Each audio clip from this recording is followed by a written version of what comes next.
Hello, and welcome to The Fool and the Philosopher. The Philosopher and the Fool. What are we talking about today? Oh yeah, I'm Cameron, he's Connor. Yes. What are we talking about today? I'm running out of things to talk about. We said it all.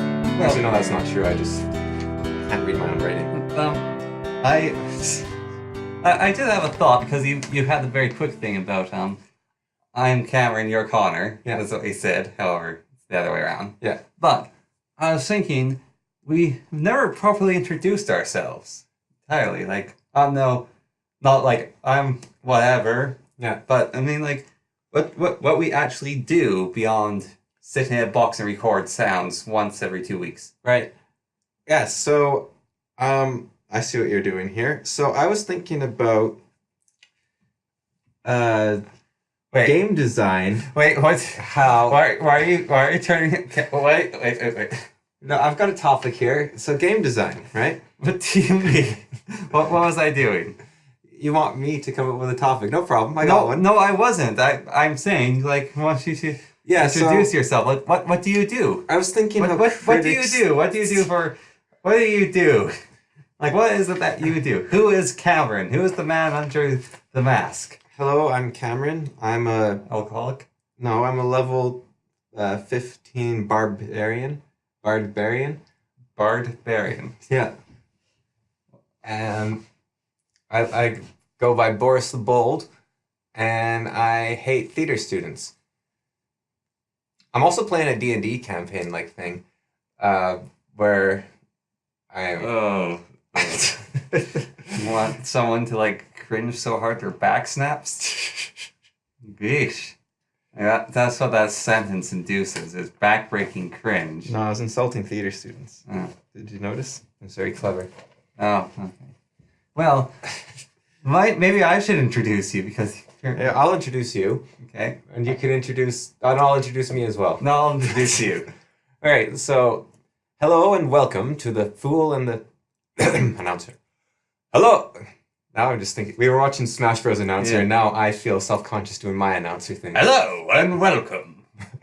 Hello and welcome to The Fool and the Philosopher. This is Connor. I'm going to apply the echoing... Super Smash Brothers! Yeah, I'm going to apply the echoing effect to you. Just get the little reverb effect going. Nice. Yeah. Introduce... Connor stumbles onto battle. What time is it? Is it already morning? Oh dear. Right. So Connor wanted to be an actor when he grew up. And then it turned out that he doesn't like acting. So, or no, he doesn't like actors. Sorry. Yes. Yes. I want to be an actor, but I don't like actors. So instead, he's ruining his dreams and his chances of succeeding, and he's going to college. Yep. To go into animation, because that was his one true passion, but now he's kind of bored of it. So I don't know, maybe not. I wasn't paying attention. 3D animation, I haven't had the capability to do it. Right. What about your new computer? I forgot how to do all the stuff, and I haven't got around to relearning it yet. Right. It comes back to you, that sort of thing. It comes back to you. Yes, no. I like the 3D. It's more of just learning the tools to rebuild things and attach skeletons again. Because, I mean, attaching the skeletons bit actually isn't as fun as making things move. Yeah. But then he decided he really likes game design, so he wants to go into video game school. Speaking of game design, so I was thinking... No. When I was younger, I wanted to do video games design. I am more. Yes, I am a college student, though. There we go. And now, this gentleman sitting next to me is my older brother. He's Cameron. Hello? And he's an author. And no, I'm not. He's attempting to be an author. Yeah. Yeah, he's attempting to be an author. Well, I have this definition of author, which is that you've published a book. And people have read it. Yeah. Oh, yeah, that's a good... Because I have published a book. Yes. But, yeah, actually, and people have read it. But at least, let's say 1,000 people. Ooh. It has to be 1,000 people. Okay. That's you have to... 1,000 people have to read it for you to be an author. All right. Right. So my book's probably got like 10 people reading it. Yeah. Or less. So Because I think I have to make $100 for Amazon to give me any money, and they've never given me any money. So I assume I'm getting ripped off of my millions. Yep. That's totally it. Yeah. So he's attempting to be an author. Yeah. I don't like giving away information about myself exactly, but I kind of want to sell my book. Yeah. Because I want the huge audience here to go and buy my book. Yeah. Well, maybe one of the listeners is like a agent for a publishing company. But then I don't know if I'd want him to read that book to get an idea of my writing, because it's not bad, but I wrote it when I was 16. No, I'm just talking about maybe they like listen to this like, oh, I like Cameron. He has a book. Maybe I should send him a message. Yeah, like of our what did you find? Like 12 unique listeners, something like that. It's more than 12 unique listeners. It's like 20 something. Right. Yeah. So that's good odds. How many people are like the 12 is what you calculated people we actually knew about. It's 12 you figure out, but there's like another 12 or something that we have no idea who they are. So, like, I think 1 in 12 people is a publisher. That sounds about right. Yeah. I like those odds. Yeah, I'm looking for an agent or a publisher. If you go straight to publisher, then that's cool. Although you could probably, like, extract a really bad deal out of me because I don't know how to represent myself. So if you are a publisher, you can take advantage of me. And, like 100,000, I'd take that. Even if like, you could really, you're like, yes, we'll get the movie rights and everything. And I'd be like, oh, boo-hoo, I was so, like, taken by them. Oh no, I have to cry over my money now. So yeah, good. Yeah, and then it's millions. Yeah. Well, but would you? I don't think I'd be upset about that. Like if they believed in me more than I believed in myself, and they made millions, good for them. Yeah. It's more if they like totally ruined what I'd created. I think that might. Although I don't know how much I care about that either. No, do you have a bad like if they make a bad movie? Yeah, like about a book I've written. About a book you've read. Right. So no, a book I've written.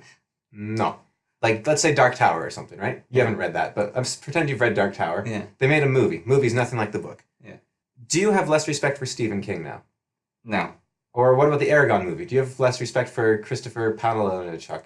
I have less respect for him because I realized the book's not as good as I thought it was when I first read it, because I read it when I was young. But beyond that, like, no. Not for the movie's sake. Yeah. Ender's Game, that's the one. There. Yeah, so do you have less respect for Orson Scott Card? No, I don't. Yeah, so I think if they take your movie rights, you're just making money, and you can put all the blame on the movie makers.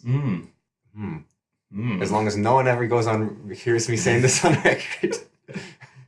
Yeah, you have to be Good careful. Thing we're not recording right now. Yeah, I have to be careful of this. I also think that 20 years from now's controversial old relic of a podcast was recovered. Author's saying even though he wrote the script for his movie, he's saying you can't blame him because it's the movie makers you blame. Yeah, and I should also like insult some corporation that'll become the ruler of the world. Like, Walmart's greeters don't actually look happy. And then, like 20 years from now, I get put in like space prison because Walmart rules everything. And I feel like Amazon has far higher chances of ruling the world than Walmart. I think Walmart's doing it like the subtle game, though. It's very slow and insidious. Yeah, like Amazon, they're a bit too in your face. They stick an Alexa in every home to brain control you. Yeah. And they have drones to survey everyone. Yeah. You know the Amazon locks where like any Amazon employee can break into your house? Yeah. Like that's so Amazon has access to all your homes. Do you know something interesting about the Amazon locks? So there's a guy in the area we live who tried to make a lock like that, sort of, which could, like, it was a lock attached to your phone. Yeah. That could give permission to certain people you said it to. Yeah. And he failed Kickstart. And then Amazon's like, oh, we're going to do that. Yeah, well, you got to have a ton of money. Actually, Amazon's idea didn't really work well either. No. I think doing it for your friends would actually be better. Yeah. Than doing it for, like, a delivery person. Yeah, but it was just within where we live. Yeah. Yeah, so that's who I am. Yes, he doesn't skulk in cafes. No. He's slightly more respectable, and he's actually written and edited the book. He just hasn't published it. So he's like 20 steps ahead of a lot of people who want to be authors. Sometimes I wonder if the book's any good. Like, I don't know.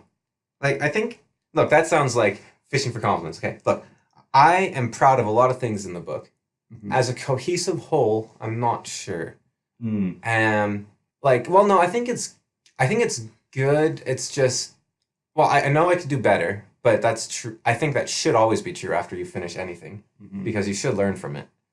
Like when you draw a painting, when you paint a drawing, whatever, when you do that, you should be able to say, I could do better. Yeah. Because you learned from the experience, right? Or like when I make a mod, I think I could have done better. So, I have a question then. Yeah. For the original writings of Necromancer, Yeah. you stopped writing it because you're like, I don't think I can write this well again. Like that's why you stopped writing it for a while. So like, Yeah. my goodness, one of his other books is going to be amazing. Yeah, maybe. I hope so. Or the beginning of it's going to be amazing. Yeah, I've written an additional 11% in the last week or so. Wow. So I've increased its size by 11% in the last week. Yeah. So that's been 11 years, and I've done roughly 10% in a week. So, yeah, it's moving faster. But I do worry. There's parts that I find I did very bland, but then I read Terry Pratchett, so now I can rip him off a bunch, and it's going faster again. That's the thing. There's a lot of jokes in it, of course. Mm-hmm. It's a humor book. And I was reading Lords and Ladies by Terry Pratchett, which I've never read before. Mm. A lot of the same jokes. Yeah. I was reading Feet of Clay, which I have read before, but I read after I started writing Necromancer. A lot of same jokes. I think there's just a point where you've made fun of everything, and so you... I think like if you took every joke I've made, you could find an equivalent Terry Pratchett has done. However, I think if you took any joke anyone's made, you can find a Terry Pratchett equivalent. The guy wrote over 51 books in just one series. All of his books are comedy books. I think there's 40 books in the series. No, there's 51. I thought it was only 40. No, he has 51 books. But, well, actually, he's more than 51 because the one about the trains was the 50th book in the series. No, that was the 40th book. No, it was the 50th. It was the 40th. It was the 50th. It was the 40th. It was the 50th. I am 100% certain it was the 50th. Well, you're wrong. It's the 40th. He's looking through his devices right now, and all of them are dead. I grabbed my phone to look up, my phone's dead. I was like, oh wait, I think I have the book on my Kindle. And grab my Kindle, it's dead. Raising to Steam was the 40th book. Anyways. It's the 50th. But, he wrote a lot of jokes. Yeah. So I was thinking about, speaking of books, because we're not allowed to talk about them, so I'm going to take any segue I can get. We could talk about books. No, you banned books. Books are banned. No, they aren't. So, Emily Rada, right? She, back in like the early 2000s, late 90s or something, she was like, I'm going to be a children's author. And then she had kids, or she saw kids or something. She had heard about kids before, something like that. And she's like, kids hate reading. The kids these days, they're all down with like the hip-hop and the rap music, and they wear their hats backwards and the big baggy jeans. No, that was later. And but yeah, now the kids play the TikToks, and they watch the Google. But back then, it was all about the memes, the baggy jeans and the backwards caps, and the hip hop and the video games. Them video games, right? Kids didn't read books; they played video games. Yeah. So she said, "All right, I want to write kids' books, but because all that kids do is play video games, because books are boring compared to video games, my books are going to be like a video game." And that is how the Del Toro Quest series was. Oh, really? Made. Yeah. So it's a good kids' book series. Yeah, well, that's because it engages you. Yeah. And she wrote it to be engaging like a video game. Now, if she'd been really clever, she would have wrote a video game story, a story to a video game. I don't know. It'd just be a puzzle game, wouldn't it? With like those books. But yeah, these books they're basically like you can solve them. Like they're full of puzzles that the main characters always solve, but you can play along with it because there's pictures and there's I don't know. They're kind of cool. I was just thinking about them. I was kind of. Yeah. Just want to pay a homage. Yeah, I want to pay a cheese. A fromage. A homage. So since the book gate is broken and the waters may pour through of books. Waters may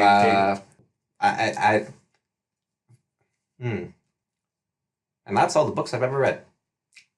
You're out of books? No, I can't think of any. Right. See, this is my plan all along. You're listening to The Fool and the Philosopher. What's your favorite painting? My favorite painting? Ooh, that's a hard one. I really... Oh, I can't remember. Oh, yeah. Okay, here's what I was going to talk about. Okay. Thanks. Now I'm going to have to think about it. Well, yeah, you think about the painting and I'll fill airtime. Okay. So we were talking about this idea today. related to Kant, where Kant said he had this idea of don't use a person as a means to an end, right? So I was putting forward the argument that maybe Kant was wrong. Maybe you can have a certain amount of line or other breaking of the categorical imperative in your life and still pretend to follow the categorical imperative, or at least lie to yourself that you haven't broken it in a way that is more sustainable than just following the categorical imperative itself, like having a slight boundary for error. And so it's kind of like doublethink from 1984, where you must believe two things at once. You must believe that lying is wrong, and also that sometimes lying is the thing to do. And so I was wondering if that's, putting it that way, it doesn't sound very good. So what do you think about my idea? Sorry, I was thinking completely about paintings. Oh, all right. Well, So what is your idea? well, if you just listen back, I said, remember what we were talking about earlier? Oh, yes. With I was saying that maybe the categorical imperative is wrong, or maybe I don't think it necessarily is against lying. Yeah. Yeah, I think like treating a person as a means and an end is wrong or something. Yeah. As a means instead of an end is wrong. Yeah. I just kind of mumbled that last. Yeah. So treating a person as a means instead of an end is wrong. However, I think lying might not necessarily do that. Yeah. But you say it robs them of autonomy. Yeah. Now, is it necessarily wrong to rob people of autonomy? Like babies, you feed them. Babies are not sentient, therefore they're not reasoning beings. They do not have autonomy. Right. So in that case, he says it's wrong to prevent reasoning beings from doing things. So if you like smothered a baby, you wouldn't be stopping a rational being from doing anything, right? You'd be stopping something that will become a rational being from doing something. So then, wouldn't that be against contraceptives? Forget abortion. Wouldn't that be against contraceptives? Or it's cloning? And I think it's in the moment. Kant's very much about the present and not the possibility of the future. So then you could smother the baby. But you'd be smothering someone else's baby. What if it was your own baby? It takes two people to have a baby. What if you agreed to smother the baby? He would still disagree that's wrong because killing reasoning beings without reason... But it's not a reason. Killing unreasoning beings without reason would reflect on how you treat all reasoning beings. What if you're doing it to prove Kant wrong? Oh, but that'd prove him right. Yeah. Wait, okay, what if you're doing it to prove Kant right? How? Yeah, because... I guess then it becomes pointless. Yeah. What if you were smothering the baby because it was keeping you up at night? That's not good enough reason. Why not? Then the baby... You have a duty... Oh, but no. Here we go. You have a duty to the baby. It's one of your duties is taking care of it, and so you have to complete your duties. And one of your duties is to make sure it doesn't die. Where did duties come from? You're right. No, the baby's right. Yeah. What if the baby is too much duty? So you... Like, I don't want to... what's that called? Where you... Morally kill children? No, where you... I think you're arguing for... Like, I can't think of a way that it's immoral to kill children now because of you. I'm just wondering if... Like, I don't want... It's like slander Kant or something, but I just don't see how he's not against baby killing. Unless he considers babies rational beings. Yeah. In which case, my first argument, where you feed babies, you rob them of autonomy. So maybe babies should just be left in the wild? Or maybe people need to be taken care of at times. What about like a sick person who can't walk, so you push them around in a wheelchair? Yeah. Like, No, babies do. You feed a baby because it cries at you. Can't you stop feeding a baby? Right? Yeah. It starts screaming its head off. That's asking to be fed. so you're treating So baby baby as a means to the No. end of the baby being quiet. That's fine, I guess. No, but the baby is asking for food. That's what babies do. When they want something, they scream their heads off. Babies are reasoning beings or whatnot. No, I wouldn't call that reason necessarily. No, but I'm saying they can ask for stuff. You're not forcing it upon them. Like, forcing a food into a baby might not be the best thing. Like, they don't want it, they don't want it. But then when they're hungry, you feed them. Right, and I think also... Kant did have a thing, though, about children aren't... Like, in one of his other philosophies is, like, children and young people aren't fully formed. And so it's our duty to take care of them until they get there. Well, I was also thinking, right? Okay, if someone's sick and they're in a wheelchair, okay, this is good, okay? Yeah. This is real good. So if someone's sick and they're in a wheelchair, then they can't walk, so you push them around. You're not actually robbing them of autonomy. You're increasing their options available to them by helping them out. Okay, so because it's not something they're able to do. Yeah. So if someone parents have died and they are not able to deal with that fact, Yeah. then you're not robbing them of autonomy because they can't deal with it anyways by lying to them about the death of their parents so that they can get through with something first. You're still, though, you have to have the rules lying okay or not. Yeah, and I don't think, well, that's the thing. I don't think lying being bad or good is necessarily spoken about in Kant's first book. In later books, maybe he does. No, it is spoken about in his first book. It's what he uses. He talks about it quite a bit. I don't remember that. I've read the book. No, you haven't. I've read the excerpt from it. I've read the entire book. I've read the excerpt from it, which has the most important stuff. It's near the end. But he doesn't talk about lying. Like, yeah, he talks about lying. Directly talks about it. I don't think he does. Yeah, he does. No, I don't remember that. I would remember that. No, you don't remember tons of things from books. No, he talks about, he gives some examples of treating things, like he talks about how you can't kill yourself and how you can't. So he has a section of examples. Yeah. But that lying isn't like a specific thing within that section. Yeah, it is. And even if it was, that doesn't actually mean he's against lying. That's just him doing some exercises to try out his idea. Yeah. So I think his basic idea is very sound. However, by putting it into practice, it becomes weaker. I think it doesn't. You just have to be careful when you put in practice or not. Moral rules. You have to be careful. That's what I mean. I mean, what I mean is any attempt to expand upon Kant's ideas will fail. Yeah. Why? Because it's the same thing as what my awe moment was earlier, when I first thought I understood Kant, where I said you can't actually do good. The only good is through trying to do good. Yeah. So you can't actually follow Kant. The only thing you can do is try to follow Kant, because if you say you're following him, you're not. Which I think is actually tied to that riddle that we were talking about yesterday of, if you see Buddha on the road, kill him. Yeah. Which I think means if you think you have found Buddha, you haven't, so kill that idea. Yeah. Like, that's not Buddha. Kill him. It's gone. Get rid of it. So if you see a spiritual leader on the road, kill him. So I think this is the tie I was looking for to Gödel Bach, where he was basically the idea that there are some truths that you cannot express because by expressing they become false. Yeah. So I think any attempt to put Kant's fundamentals into action will destroy themselves.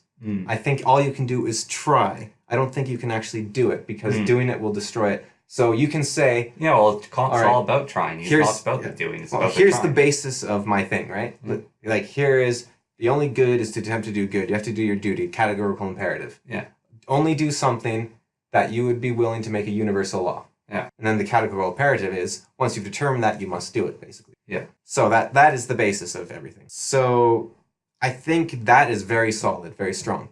However, if you then try to put that onto things that we have invented as humans, such as lying, murder, charity, humbleness, like virtues and sins, I think that those don't work.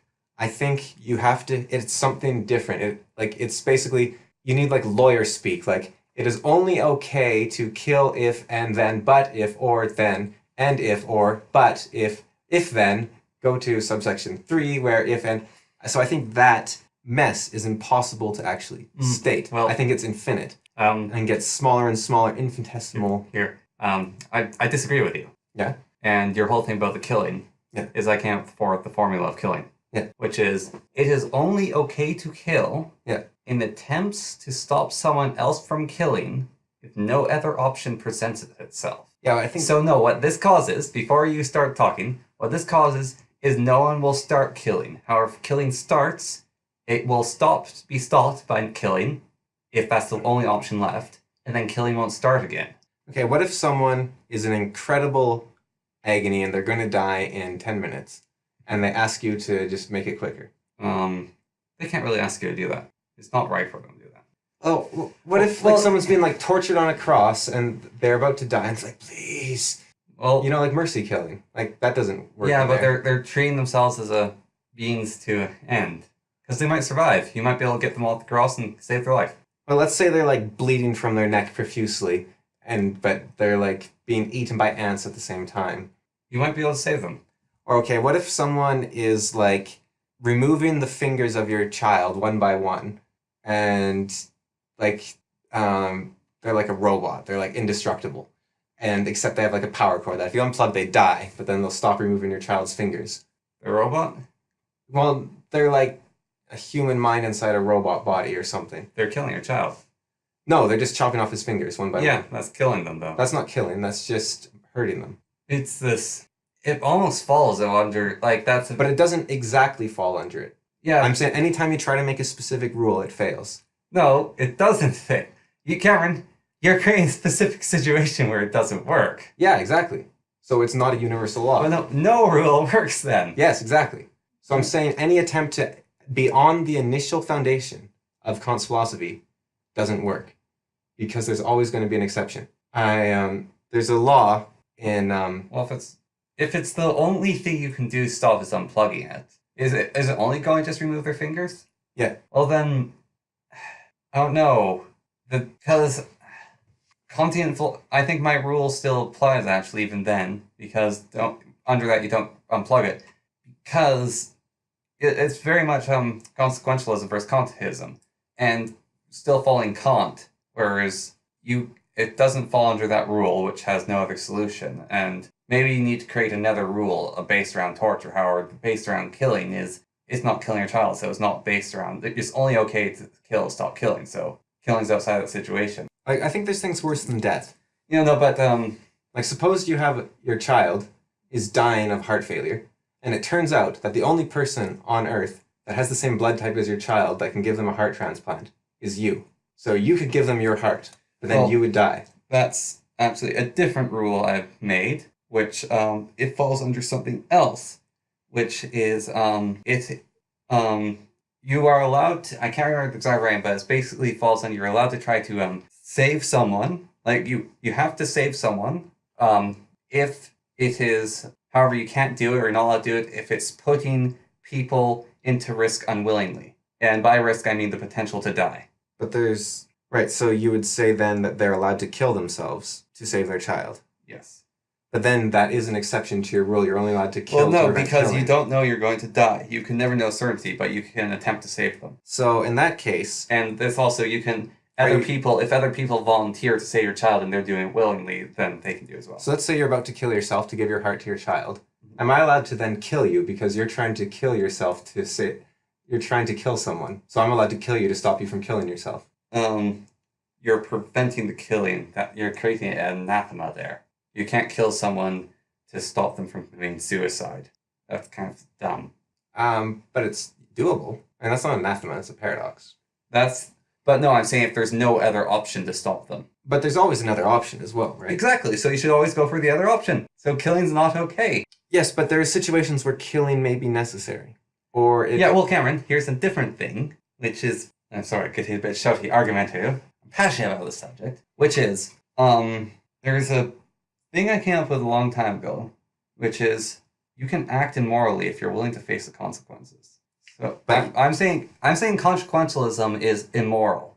But we're not talking about we're talking about Kant. I know, but I'm saying what you're doing, like these situations you're creating, where it's like the different option, like these moral rules are definite moral rules that you follow, and then you present these things which add a different moral element. You can keep following the rule perfectly. I don't have to create little exception clauses. The rule can be the rule the way it is.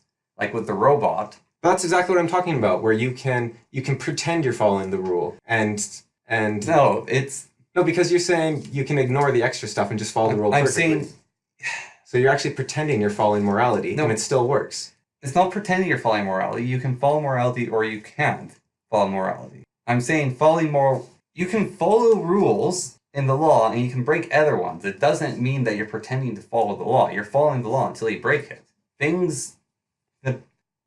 If you murder someone later on in life, you weren't a murderer since you were a child.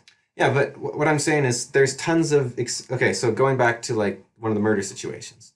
There's tons of like moral exceptions you could put into that place to make it much more complicated, right?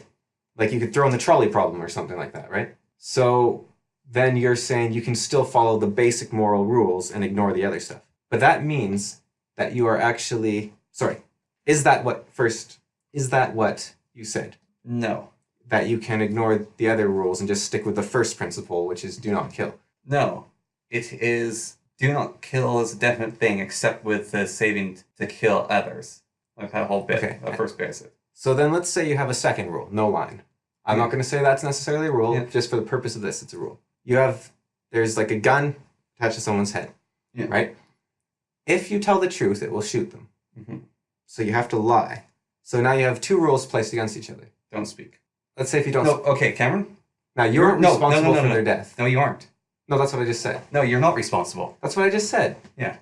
Okay, sorry, I thought you said they're responsible. Whatever. No, I said you're not responsible for their death. So it's not a perfect example. Yeah. But I believe with enough thought, and I don't think it would take too much, you could come up with a situation where you could put two moral ideas head to head quite easily. Now that isn't substantiated, so you may not agree with that, in which case this argument doesn't work. I disagree. Okay, so now we have to think of one. Yeah. So suppose that situation stuck in a mine. There's a fat guy stuck in the entrance of a mine. Mine's filling with water. Do not kill, but you have to kill the guy to get out. Now suppose there was a virtue of like not inaction or something. Like inaction is a sin or something like that. Then you would have to blow the guy up to be active. Yeah. But blowing up is killing him. So then I think that puts like ideas. Well, I would never make a rule for myself where I'd contradict my other rules, though. Yes, but then what if your rules are wrong? What if your rules are wrong? Like, well, I've universally applied the two rules I've made, and I don't see flaws with them at any point. The two that I have definitely made. It takes a really long time to make rules with Kant's philosophy. It takes a really long time. Yeah, definitely. And you have to be very careful with it. Yeah. And so what I'm making rule, his philosophy at its basis, very good. But extending it in any direction will almost certainly fail. If you want the meat and bones of his philosophy, which is beyond all the writing he did, it's we don't know the future, so we can only be moral in how we act. So we're going to act morally. Yeah, that's the beans and potatoes of his philosophy. Yeah, I don't care about that so much, I think. Like that's what his philosophy is. That's how people follow it. Yeah, and that's fine. What I'm saying is any attempt to create a rule from his philosophy will almost certainly fail. Well, I don't think mine's fail. I think mine too are pretty solid. Yeah, and you'd have to think, there's people that have, I haven't read them, but there's people that thought about this, so I don't know. That's actually not the point I'm getting at. That's a different one entirely. My first one was just that I think it's possible to get along in life without basically in constant denial. And I think I deny that. Let's say you're, there's, what's it called? It's called like Rogerian existential. No, it's not Rogerian psychology, but it's like a branch of the human psychologies or something. And it's based around acceptance. So they cure phobias and depression and nihilism and all these sort of disorders by getting the people to accept them. So they say you have to accept these 4 basic tenets, which I don't remember. One of them is you will die. One of them is like you will suffer. So it's something like that. Yeah. Right. So there's these 4, and the idea of the philosophy is basically if you're not in denial about anything, then you can get along with your life. Yeah. But I think on the other hand, there's something to be said for like, let's say you have PTSD from I don't know, something that doesn't often happen, like let's say explosions, right? You were in like in military or something, PTSD from explosions. You could get by in your life just pretending that you don't have PTSD and ignoring the explosions. And then whenever the explosion happens, it shows the lie of your belief and you're a wreck for like a couple days and you get better and better and then you move on and ignore it. So I think a lot of life can be denial. Yeah, but or that's just Cameron? Yeah. That's just covering the moldy fish bucket with a board and letting it keep growing worse until it destroys you. Yeah, well that's what I'm saying it might not destroy you though. A lot of psychologists would disagree. Or how about like let's say your dog dies, right? Very sad, but you get better from the sadness, right? Yeah. So were your first emotions wrong or no, you've accepted them. Right. So where did they go? What do you mean where did they go? Your first emotions? Yeah. Well, emotions are just emotions. They come and they go. Yeah, but why were you sad? Because your dog's no longer around. Yeah, but then why aren't you sad like a year later? Because you've gotten used to it. and you've accepted that your dog's gone, and there's nothing that can change about that. Yeah, but where'd those... And you've never got to do more with your dog, and that's just that. Then where did those emotions go? Or do they not exist in the first place? Emotions don't exist. See, the two conclusions here are that you live in constant denial or emotions don't exist. No, emotions exist quantumly. They exist when observed. Yeah, I think... Yeah, okay, yeah, that works. Emotions exist when they're observed. Mm-hmm. The law exists when it's observed. The moral law exists when it's observed. So you can... Back up there. When you're not looking at the law, you can break it. And then when you're looking at it, you can go back to being a moral citizen. No. So, Cameron, no. Emotions and morality are different. You can make moral choices, you can make emotional choices. You cannot then go, because emotions are quantum, then morals are quantum. No, morals are definite. You can't extrapolate information like that. You're also using quantum wrong. Quantum means qualitative, like you can count it. So like if you have 3 pieces of paper in front of you, they are quantum because they can go 1, 2, 3. Oh, then why do they say quantum entangled? Because it's quantum tunneling. Because it's to do with quantum physics. And yeah, I was using quantum physics based around the observation. Fine, give me you understood what I meant by quantum, and most people will by it means bibbly bubbly booply stuff that can change interpretations. That is the common understanding of it. There is no point in correcting my use of quantum besides to annoy me and to prove how clever you are. No, it's not, because I think the meaning can degrade until the point where conversation is meaningless. Like when if you're having a discussion founded on first principles of logic, then every single word has to be understood. So now we can use quantum to mean the bibbly booply stuff, but we have to define that within the scope of the conversation. Okay, quantum in the scope of this conversation means the bibbly boopy stuff, which you understood to me originally. All right, so yeah, well that kind of proves my point then, doesn't it? It's very quantum. No, morals aren't quantum. Yeah, but quantum's my... Come back to me when you're better. Okay, so you understand what I'm saying, and it's basically a complete support of my argument. Ready? Quantum, quantum, quantum, quantum, quantum. So each quantum meant a different thing that forms a sentence which expresses my argument perfectly. And now, okay, the most important thing about my argument, though. Fine, what I meant by quantum in that is when we observe a quantum particle, it stops existing when it's not observed. I'm saying emotions are quantum in the fact that when you don't observe them, they're not real. When you observe them, they are real. I'm not sure if they stop existing when they're not observed, but they start existing when they are observed, at least. And that is... Well, there's... when you collapse a wavelength, you get... its position becomes determined. That doesn't necessarily mean it didn't exist. It just... by looking at it, you know where it is, sort of. Yeah, it's always existed. However, it's always existed when it's existing. However, it doesn't exist when it's not existing. That's... a bit of Schrodinger's cat, actually. Which, it always existed? It always existed when it's been observed. So electron, that's not observed, does not exist. When it's observed, it has always existed. When it stopped being observed again, it no longer exists. Right. So then, but that you're kind of living in constant denial then, almost. No, you aren't. Like, in a way, because I'm not using denial. See, I don't know how to express what I'm thinking, so I'm not using the right words necessarily. So denial might not be the right word. But basically, the emotions only exist... Let's say there's 2 dimensions that you switch in and out of. And in one, your emotions are there, and one, they aren't. And so when you go into that dimension, the emotions, sure enough, are there. Yeah. And then when you leave, sure enough, they're not. So you're right in both cases. Yes. Now, suppose there's 2 dimensions where your morals are in one, and in the other, they're not. So you go into the non-moral dimension... You look around, there's no morals. You go into the other, there they are. So you've been following the whole time. You're still on the moral path. There's only one dimension in morals. I think morals exist like the laws of the universe. I think they're very robust, though. Okay, no, I don't... Morals exist if you're going by Kantian philosophy. Because I don't want to speak for all morals because I have no idea what's moral and what isn't. But morals for Kantian, or deontology as it's called, is morals exist. What's deontology mean? Deontology is the belief that your actions... I don't know what it means, but it's Kantian philosophy. It's the ontology. I guess what I'm getting at is no.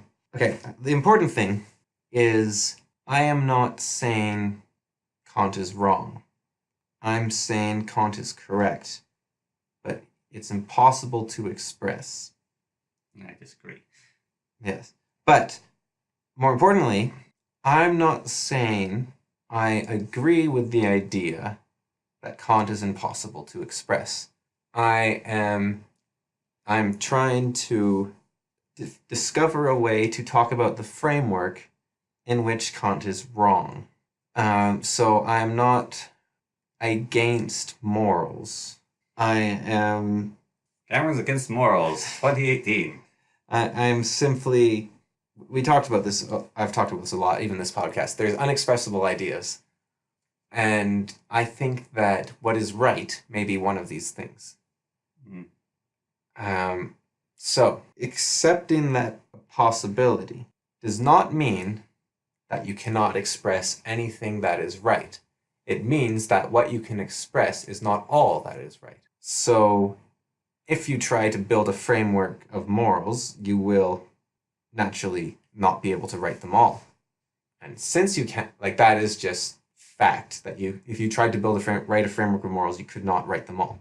So, and it's a fact because of Gödel's incompleteness theorem, which states that any sufficiently complex set of things cannot contain all things that belong in the set. I think that makes sense still. So sure. I'm done. I'm done trying to talk with you.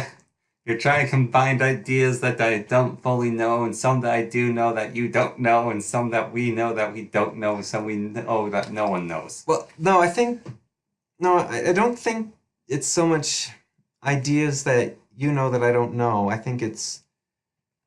You lack the ability to communicate to me convincingly enough for me to agree with you. No, I don't think you should agree with me. I think it's more... I am not communicating what I'm trying to do. I'm not trying to say your morals are wrong or right, or that you can say morals that are wrong or right. I'm trying to... It's a different conclusion I'm trying to reach. I'm not arguing against anything you're saying. I'm trying to go down a totally different path almost, I think. Well, down that path insanity lies. I don't think it does. It's more... I think if you think about things too much, you'll realize there's nothing at the bottom. And you just don't know? Let's say you think about consciousness for a long time, right? And where does consciousness come from? Who am I? What is this? And I think if you keep working down to the bottom, I am the one who speaks, I am the one who observes, I am the one who observes the observer, I am the one who dictates what the observer of the observer does, I am the one... you go down and down and down. I think at the bottom there's nothing. I think it might arise from nothing, some sort of... weird Zen monk realizing he's nothing. That might be where it arises from, partly, though I won't claim... Ladies and gentlemen, you just whipped Miss Cameron achieving enlightenment. I don't think... $20 a minute. I imagine it wouldn't feel as confusing. I bet it does. And I don't think that's all there is to Zen, maybe. I don't know. Because I think if anyone knows, you should kill them. Well, they don't know. Or you should kill that idea, maybe is what is meant by that. But you shouldn't kill anyone. Yeah. So, apparently. But anyways, now, I may have misunderstood the book Gödel Escher Bach, but I think his imagery of the eternal golden braid is essentially something building on top of itself. This is... Okay, a bit of math, maybe. No, this is interesting. I just want to tell you about my favorite painting. Talk about that. I've been waiting for 20 minutes. Okay, 1 second. One last thing, okay? So, this is an example from Gödel Escher Bach, but I think it's very interesting, okay? So you may think it's very interesting, however, you may be wrong. Your thoughts are meaningless to me. But it is very interesting. Okay, so imagine there's a genie, right? Okay. And you talk to the genie, and you say to him, I wish to know all the truths that are. Yeah. And the genie says, oh, certainly, but I can't tell you that. I can't grant you that wish. I need permission first. So I'll have to summon the genie of genies. Oh, and you rub the lamp, and 10 seconds later, the genie popped out. That part's important, okay? No, 16 seconds, the genie popped out, okay? Okay. That's an important number. And he says, I don't know. I don't think it is important if you mistake 10 for No, it 16. is. It is. And so then he says, I'll have to talk to the genie of genies. So then he pulls the lamp out of his pocket and rubs it. And 8 seconds later, a genie appears and says, oh, you want to know the truth about morality? Well, I can't give you permission to that. I'll have to talk to the genie of genies of genies. So he pulls out a lamp, rubs it, and 4 seconds later, genie pops out and he says, oh, you want to know about the truth of morality? Well, I can't. I don't have permission to grant a wish. Not morality. Of everything. I don't have the permission to grant that wish. I'll have to talk to the genie of genies. Genies. He rubs the lamp. 2 seconds later, genie pops out, etc. 1 second later, genie pops out. And then, bam, half a second later, bam, genie pops out. Quarter second, bam. Eighth of a second, bam, bam, bam, bam. On and on, right? Yeah. You add all those up, you'll get about 25, something like that. And then eventually you hear the sound like... And guy's like, okay, I got permission from the last genie of all infinite of them. So there's infinite genies up the chain. Yeah. And he says, okay, I got permission from the last genie, grants your wish. That's possible because... Oh, that's the proof for that math. Cool. Because the time is halved, there's infinite amount of genies, but because each one takes half as long to talk to the other one, that means that there's a finite amount of time in which infinite actions will happen. So...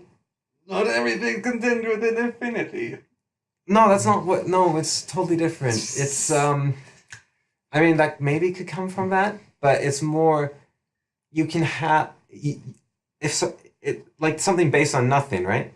Where this is infinity compressed into a time frame. So you can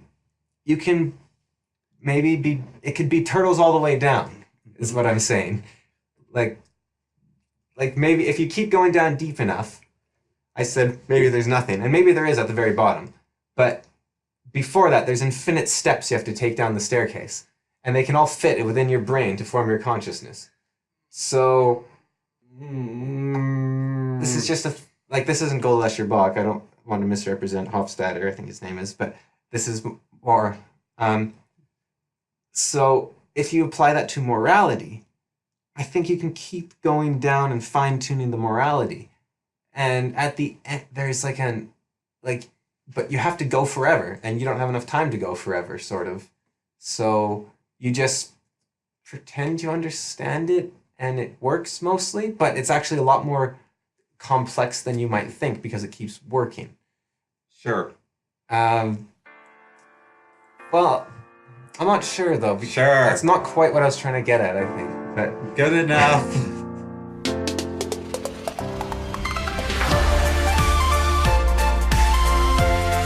You're listening to The Fool and the Philosopher with Cam and Connor.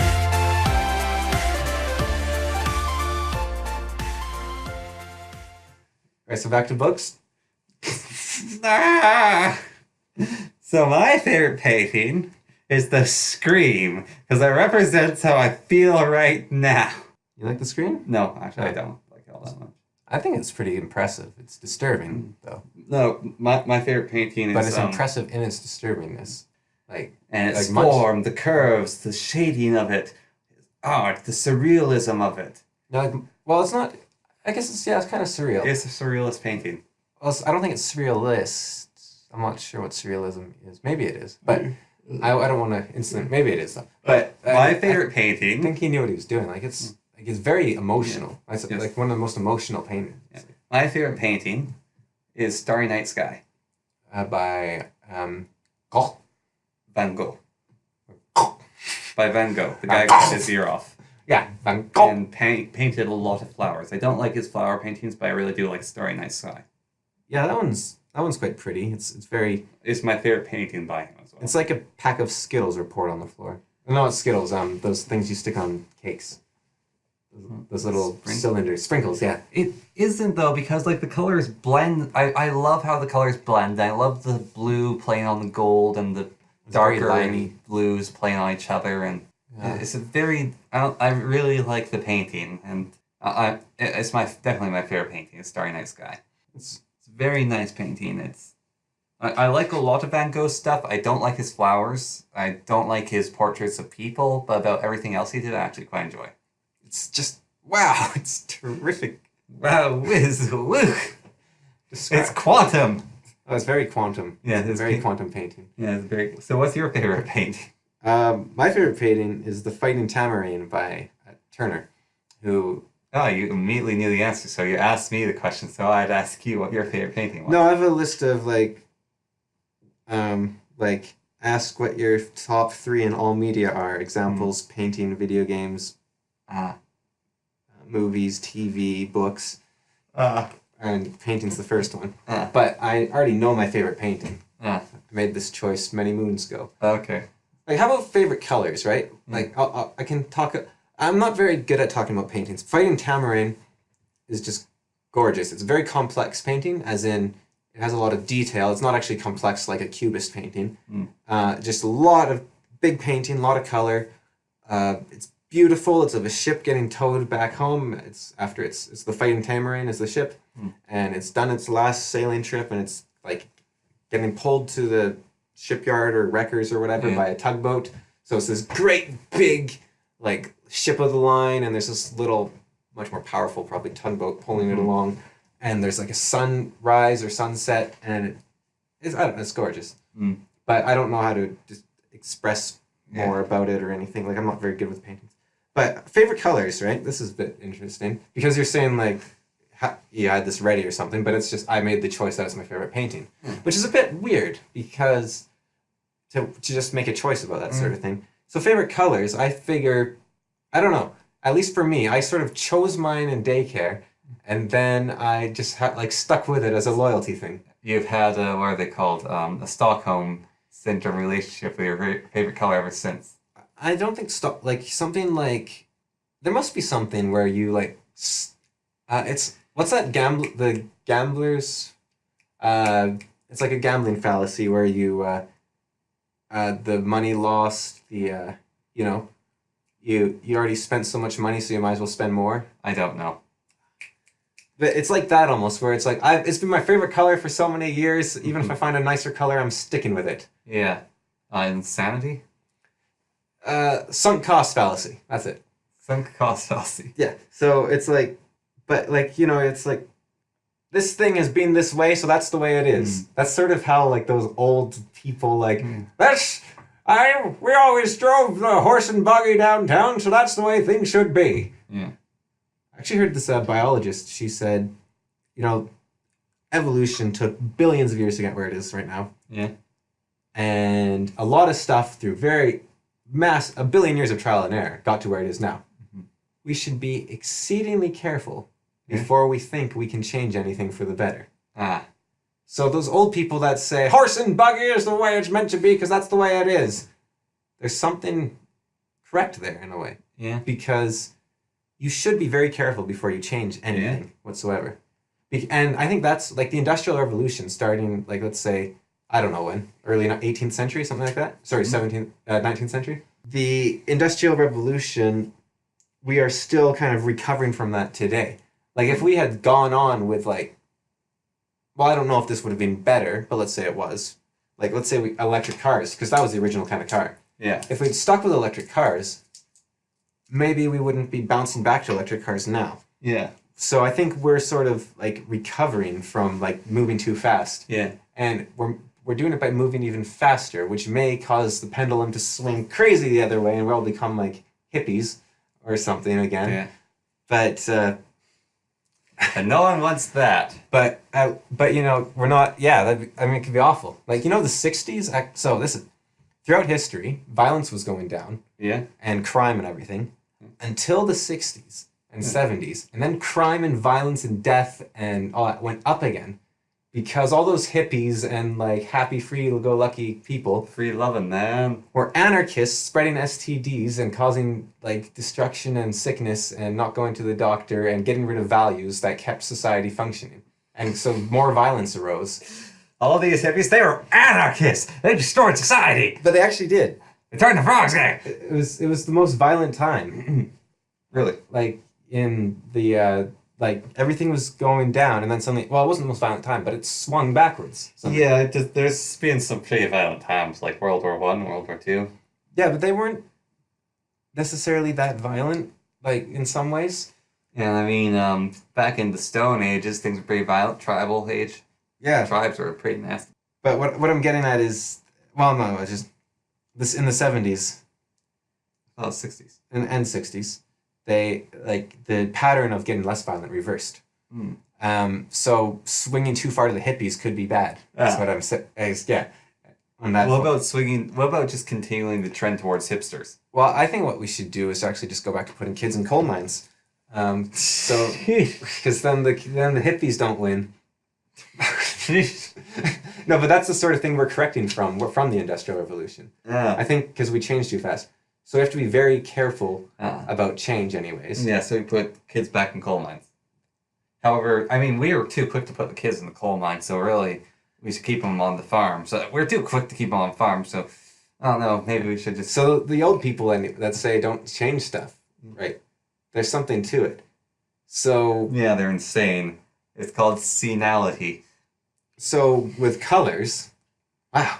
I was repeating everything in reverse because I had to dig my way out of whatever that extended allegory was. So favorite colors are interesting because you sort of look at, you just, like, I chose yellow when I was in, but I don't even like yellow that much anymore, but it's still my favorite color because that's what I chose. Yeah, and you chose yellow because everyone else chose, like, blue. Yeah, everyone red. chose blue and red because we had 3 colors of chair, and there was, like, and everyone wanted the blue chair, but, so we would always fight over that, but I was like, no, my favorite color is yellow, so I can get the yellow chair. Right, what an anarchist. So I'm not sure if I actually so liked yellow, so or cool. if I'm not sure if I actually liked yellow. It was more like, I just don't want to, like, fight over the blue chair. So maybe I was just being wimpy and, like, lying to myself that I was a wimp. Yeah. Maybe I should have fought for the blue chair. Yeah, I mean, my favorite colors... Well, it's interesting. My favorite color used to be red. Yeah. And then my second was blue. Yeah. And that was like all throughout kindergarten and kept going, I think until I was 7 years old. Yeah. And then I watched... 2 whole years. No, I'm saying like... No, well, like till the age I was 7. Sorry, like it's just... From kindergarten until 7. 2 years. Well, no, it's just like how I remember things. Like I don't remember much before kindergarten. That was like half your life back then. Yeah, I don't remember much before kindergarten. Yeah. But then I watched at some point down the line Batman vs. Dracula. Yeah. And the blood was red, and Batman's cure blood, which he injected people with, was blue. Yeah. And it disturbed me so much that I developed a phobia of both colors, blue and red, more red than blue. But I have a phobia of both colors, and so I switched my favorite color to green. And I really like green, but I also do like a nice deep blue. I like blue quite a bit as well, but I developed a phobia of the color red and the color blue from a TV show. And I think it really depends on, like a rich color of any sort is always nicer than, like, a pastel. Yes. Like, no, I do like me rich colors. Like, oh, cool. That's a rich color over there. Like, pastel yellow is disgusting. Yeah, but like, rich yellow, nice gold, rich gold. Yeah, that can look quite nice. But I think, like, purple, I think, might actually be my favorite color. Yeah, nice purple. Oh, yeah, I like nice purple. Purple or blue or green. Blue and green are the 2 most common favorite colors. Well, I really like blue, green, and purple. And so I just was like a little hipster and didn't want blue, but it might have actually been my favorite color back then. Yeah, well... And, like, what's your favorite number? Mine's 6. And why is it 6? 6 is a terrible favorite number. That's a third of the way to being Satan, man. Well, because it's divisible by 2 and it's divisible by 3. So it's like one of the lowest divisible numbers that's divisible by 2 different numbers. So it's very, like, even and rounded and nice. I like 7. And it's very, like, smooth, and it's an even number. And when someone asked me what my favorite number was, I was 6 years old. And so I said 6, and now it's 6. I like the number 7 because it's lucky 7. But I also like the number 9 because there's 9 Nazgul.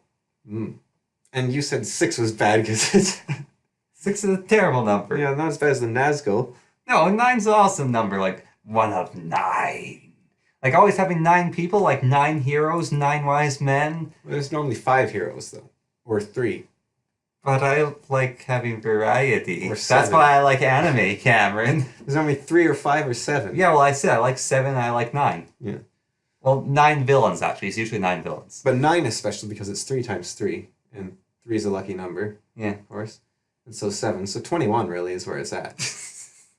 I do like 9 and 7 as my favorite numbers, although it's kind of, I don't know. Once you get to the point of favorite numbers, it's kind of arbitrary. Like, what's your favorite letter? Ooh. Like, that's, I don't know. I That, always like Aleph. I mean, A. Because it's the first letter. you know what my favorite letter is? What? C. Want to know why? Your name starts with C? Yeah, and what else starts with C? Cookie. Yeah, and cookie starts with C. Yeah, nursery rhyme song you grew up with forever. It was awful. But Indoctrination. but like I think I don't know. If I had to choose a number, I'd choose A, but that's only because I know the most about Number? A. A favorite letter. I'd choose A because I think it's the letter I know most about. Like it's an ox's head upside down, because Aleph means ox or something, and it's also the first sound you make. So it's the breath of life. It's like Aleph. So it's the first letter of the alphabet, and I don't know. It's just cool. And it's the first sound you make when you're scared. Ah! And actually, because it was meant to represent an ox, if you imagine a scream, if you flip it upside down, it's a herd of oxes. And so that's a good reason to be screaming. Herd of oxen. Yeah. A herd of dead oxen. Yeah. Yeesh. Well, no, they're not dead because it's their head with the 2 horns. Ah. The Aleph symbol looks like a triangle with 2 lines coming out of it. Yeah. Okay. Like this. Yeah, they're very explanatory. You know what A looks like. No, but it's an If you upside down don't A. get educated, fool. Flip an A upside down. You'll know what Aleph looks like. I don't get educated. I don't like that because I think No, Cameron, it's get educated, fool. Yeah, but I don't think someone should be blamed for lack of education I'm not about saying trivial matters. No, I'm not saying. Like if you know, I'm saying if you don't know, then go ahead and learn it for yourself. Yeah, but I don't know. All right, look at your keyboard. Besides the thing that says cap locks, there should be the letter A. But what if you're Arabic or something and you've never seen an A, or you have no clue which one's the A is? Like, you can't. But you understand English. Yeah, that's very possible. All right, make a triangle. Now cut the bottom one in half. Get rid of half and then shove it up until it meets the middle. I have no idea what that meant. Just push it up until it touches both sides, and that's the A. Or just have a triangle and then stick little legs off of it. Yeah, that too. That works as well. Yeah. That works much better, actually. I think that it's like trivia almost. Like you can't blame someone for not knowing trivia. Like what's the most sensitive feeling a person can feel? And it's like having a bee's wing dropped on your cheek, and you can feel that from 15 millimeters away or something. Like knowing that doesn't mean anything useful unless you're. No, it means that you're an idiot for knowing that. No, it was in my psychology class. Yeah, it was in mine too. However, I chose to forget that because it's not useful information. Because it's like the sensitivities of. You see, when I learn stuff in classes, The 5 and the things that I determine to be useful, I forget about them after I've done the exam. But it's certainly useful there, wasn't it? For giving an example of knowing useless information. So Yeah. but it also tells you the limit of human capability. Like Yes. what's the other one? You can see a candle in the dark from 100 miles. something like that. 100 yards. No, it's like a kilometer Yeah, or it's a something. kilometer. I can't remember. Yeah. But it's actually surprisingly far. Yeah. Well, candles are actually pretty bright. You're listening to The Fool and the Philosopher. Apparently, Hatman Yeah. is evil. No, he's not. Apparently, he's very evil. No, he's good. I don't know what we've been reading, but I did a little I got into this channel on YouTube, watching it, and they do videos on cryptics. Yeah. Or cryptids. Cryptids. Yeah, and I've seen several others. Very quantum. No. What, do you know what a cryptid is? Yeah, they're very quantum. No, they aren't. Yeah. I'm using quantum to mean creatures that people think might exist, but there's no proof of. Yes. Very quantum. Okay. Right. See, what I'm trying to do is prove Marcus Aurelius wrong. Because what happened was Connor read Marcus Aurelius saying conversation shouldn't be slowed down by people correcting each other and like pointing out that they pronounced something wrong or they used the wrong word. You know, Whereas I disagree with Marcus Aurelius, and I think I've given a pretty good proof. Well- A very quantum proof.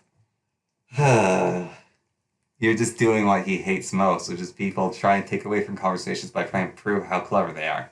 That's what that meant. So he was outsmarted a lot and felt bad about it? No, he wasn't. He was taught not to do that. No, I think he is. No, I don't know if I've said on the podcast, but I think he is one of the greatest people, if not the greatest person that has ever lived. So Yeah, and he owned slaves, so. I have much respect for.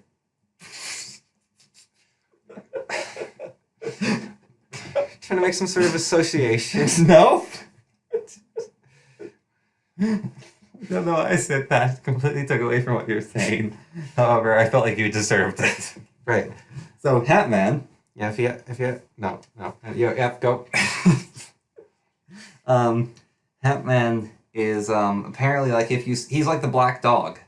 Right. Like if you see him, it means someone's going to die. Like That a you know. harbinger of death. Yeah, Or- and like he always had this presence of evil, and like there's the shadow people which are evil, but apparently Hatman's like the worst of them from a lot of things I've read. Because I've read that he's not. I've read he's quite nice. Yeah, I have read that too, and also like no, in my hallucinations of shadow people and him included, I've always been a bit disturbed by shadow people. But Hatman, I've seen him too. Not disturbing fellow. It's like he like doffs his cap at you, walks off, or he just stands there creepily.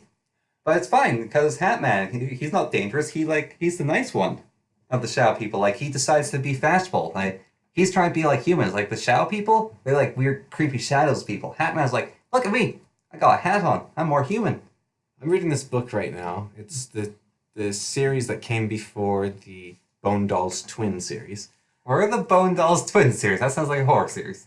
The first book certainly is. It's not a horror series, but it's just terrifying, the first book. But anyways, in this book, there's this guy's like going along in his carriage. He's quite ill. And he sees in the distance this horrible, like disproportioned, shadowy form in the distance. And like its neck is really long and its waist is really short and it's got like it's incredibly tall with these really long arms and it's hulking and bent in that weird angle. And it's lighting lamps along the And it path. suddenly starts like dancing and capering around in a way that would be silly if it wasn't such a grotesque, horrible, black, shadowy creature. And so he's freaked out. He's like, look. And his companion's like, what? I don't see anything. He looks again and it's gone. And then later on, he sees the creature standing in the road, just staring at them as their cart's going towards it. And he's like, look, it's there. And he's pointing at the guy's like, there's nothing there. And then it like vanishes. And then he sees it behind them, walking towards them slowly, but catching up. He's like, run, move the cart going. The guy's like, okay. And he starts moving the cart. And he's like, what? And he sees it like fading away. He's like, oh, okay. And then he sees it walking alongside him, so close he could touch him. All of a sudden, he looks to his left, and the big, shadowy, creepy figure's there. So he's having an aneurysm? And then he sees a cart going the opposite direction, and the creature's sitting in the back and passes them. And then the creature's sitting on the bench beside him. And then the creature, like he's asleep in bed, and he's like, "What? Why is my like friend in my bed? I thought he booked his own room. We don't need to share." It turns over, and the creature's lying on his bed like someone in a tomb with its arms crossed on its chest. And it jumps backwards, and it stands up and starts trying to strangle him. He runs towards the door, and the door is locked for his own safety because his friend thinks he's going insane. And then the creature is in front of him all of a sudden and grabs him. And I don't know, it reminded me of your shadow creatures.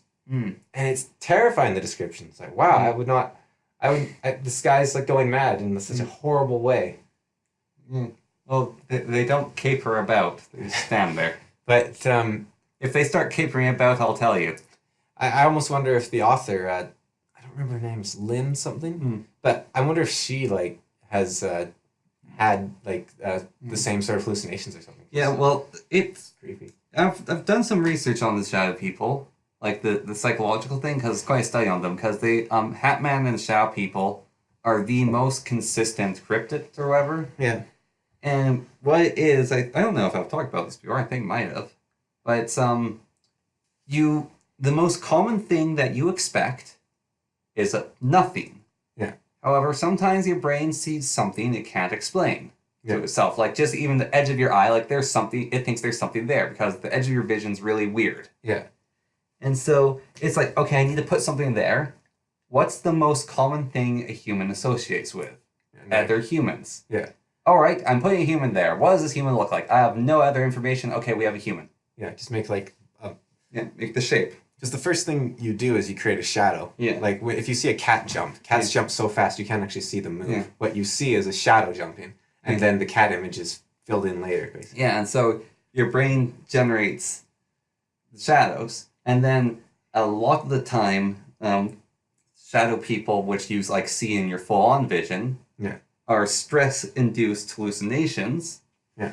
Which are caused by your brain is like you're really stressed. I need an enemy. Yeah. What's a common enemy of people? What's a common predator?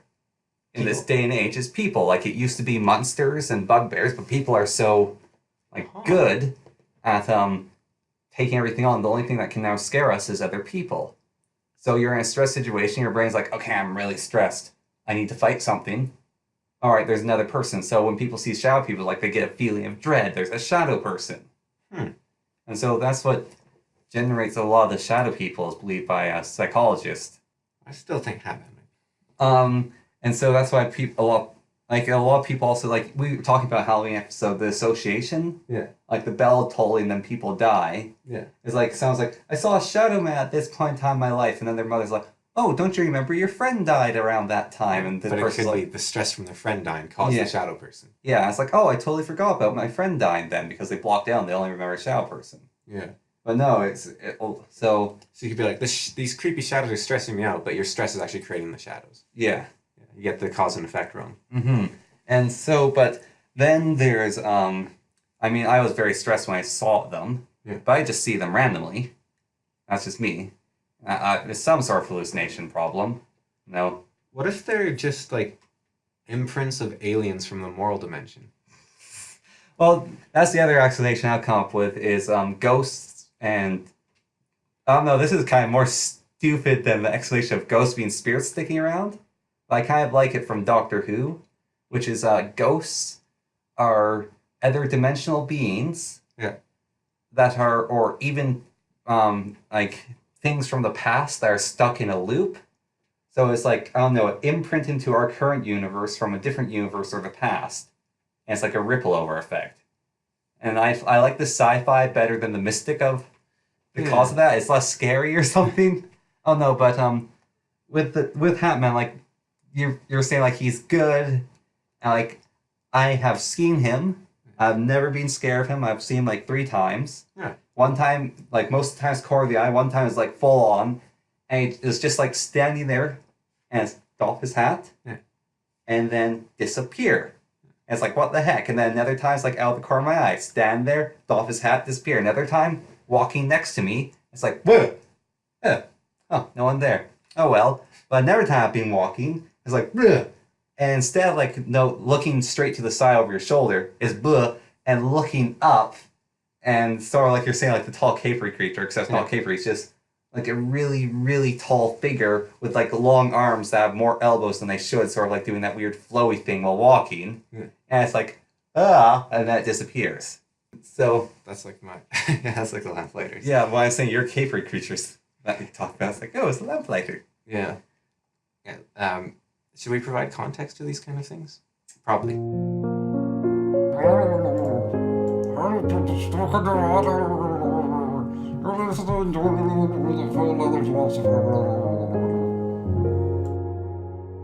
Tell me about some of the books you write. Right. So my books. Right. Yeah. So what was I supposed to do? Rephrase the question. Or say it again. Tell me about your books. Right. All right. So that is I'm writing a book about someone about a city. It's a pretty horrible city. Yeah. It's full of cryptids that are real. The plot, stating the plot, is a bit of a spoiler in of itself, which is true of most of my stories actually, because I kind of hide the plot, which would explain why they're so hard to write sometimes. I think. I have this plan to write like a really basic heroic sort of urban fantasy thing, but I'm not allowing myself to do that until I have less stuff on my plate. But yeah, so it's about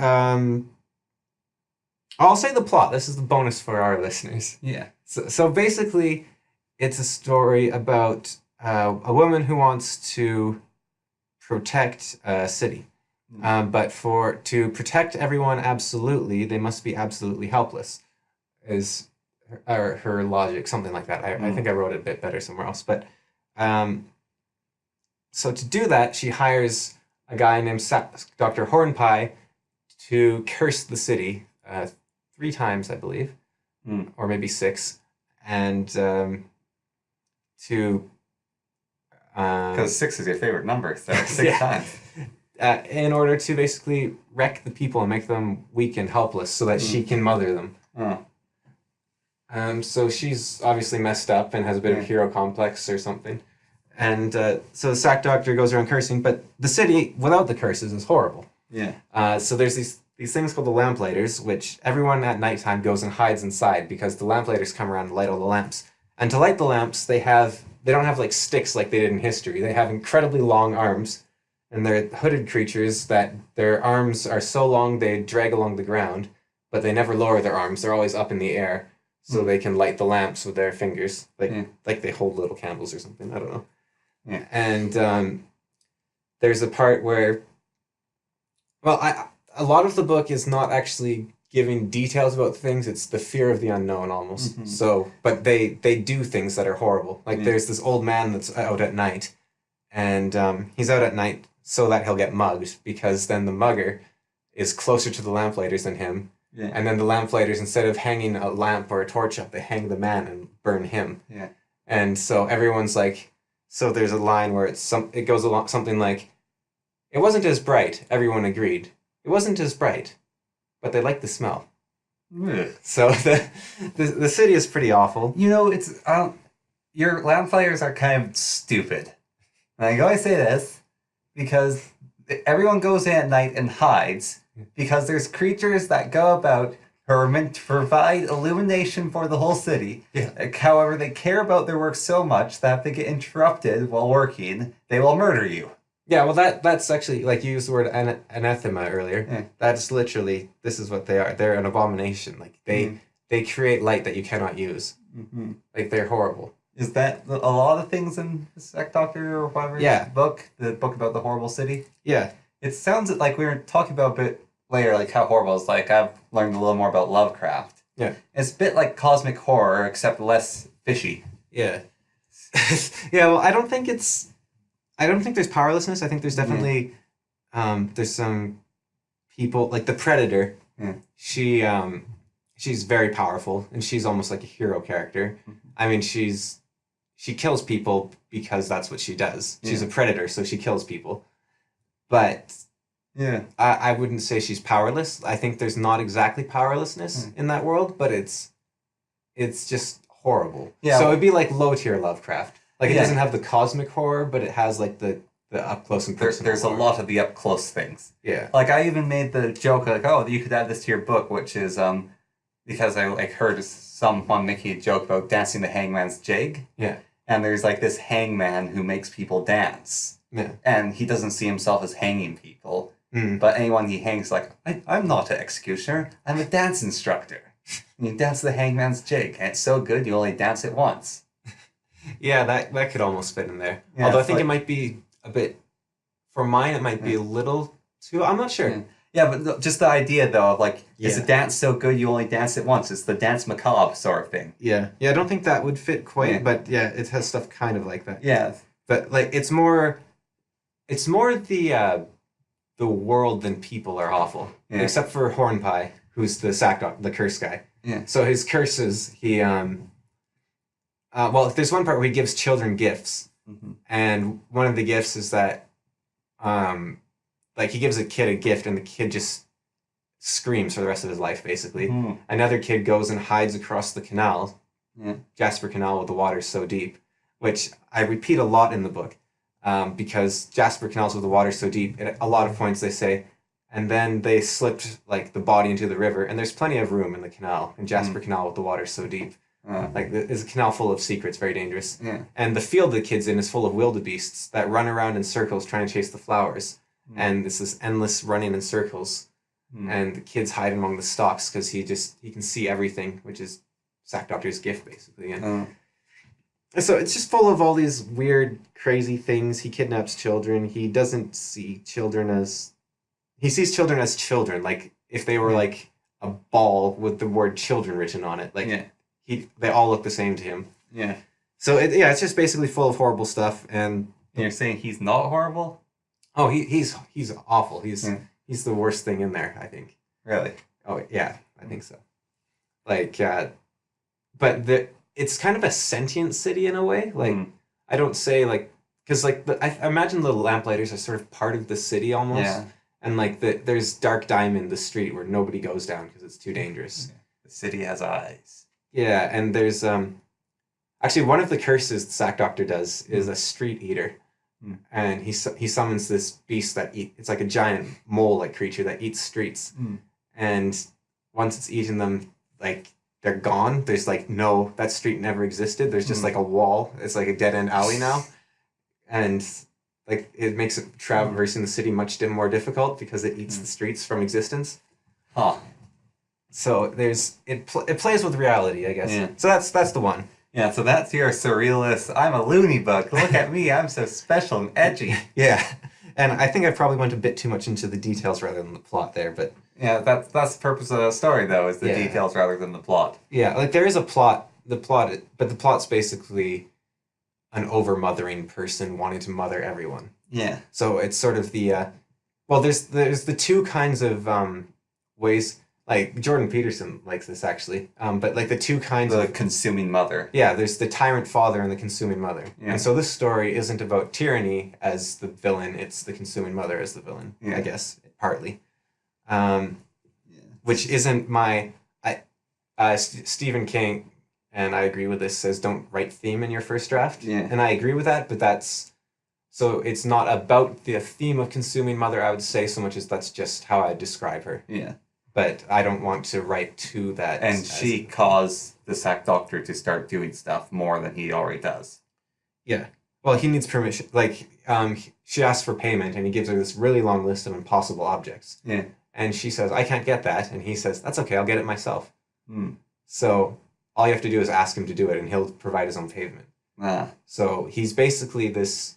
He needs permission to destroy the world? Yeah. He has, like, incredible power and alien morals, and all you need to do is ask him to do it, and he'll do it. So and that's all Sack Doctors. He's just one of them. Like there's a poem in the story about Sack Doctors, which But yeah, that's the Sack Doctor one. It's weird. I have fun writing it. So that's your edgy one, though. Yeah, that's my. Well, yeah. And then we'll get to the edgy one. Other edgy one. I don't know. I think there's some edgier ones. Yep. Right. So then I'm also writing. I call it the Valentine's Diary, or the Diary of an Assassin.